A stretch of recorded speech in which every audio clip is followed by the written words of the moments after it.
السلام عليكم ورحمة الله وبركاته. مقعيقا ويوسف عبد الله وحانا هاي أقاسمها قد أدى جمعية الإسلام كوقوية أمريكا مركز سوق قابل لو يقانو أيانا رمضان مبارك مرب أدجوكتان سنة كان وحا إلهي مهديسة إن أن أود هلينو أن كوض قيب قادنو أنجي أصحابتنا يقويسسكينا ودبال دقيدة يصونك بشهر رمضان laakiin waxaan u baahanahay inaan ogaano inaan ku jirno xaaladii COVID-19 xanuunkaas oo wali socda.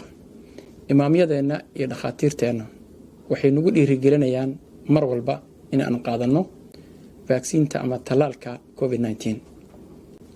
Inaad qaadato talaalka ma burinayo soonkaaga oo adoo sooman ayaad qaadan kartaa. Haddii aad xanuunsato oo aad COVID-19 u xanuunsato ama waxyaabo kale waxa ku bannaan in aad soonka furto oo aad soo qalayso maalmo kale. Waxaan iskugu imaan doonaa meelo aad loogu badan yahay sida xilliga taraawiixaha iyo tahajjudka. Waxa muhiim ah in qof walba anaga naga mid ah uu afka xirto ama maaskigiisa u xirto.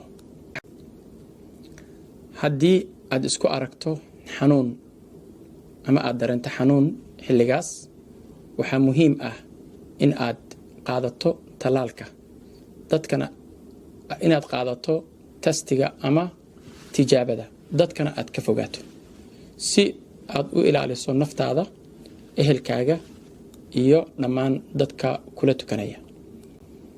Haddii aad noqotid qof covid qaba oo ku soo baxo xanuunkii waxaa muhiim ah inaad guriga joogtid 5 maalmood si aad u hesho mask ama afxirashada talaalka iyo tijaabada ama testiga oo bilaash oo lacag la'aan ah iyo waxyaabihii kale su'aalo aad qabto waxaad la soo xiriirtaa line-ka hay'adda Ayana oo ah 612547757 waad mahadsantihiin. رمضان مبارك والسلام عليكم ورحمة الله.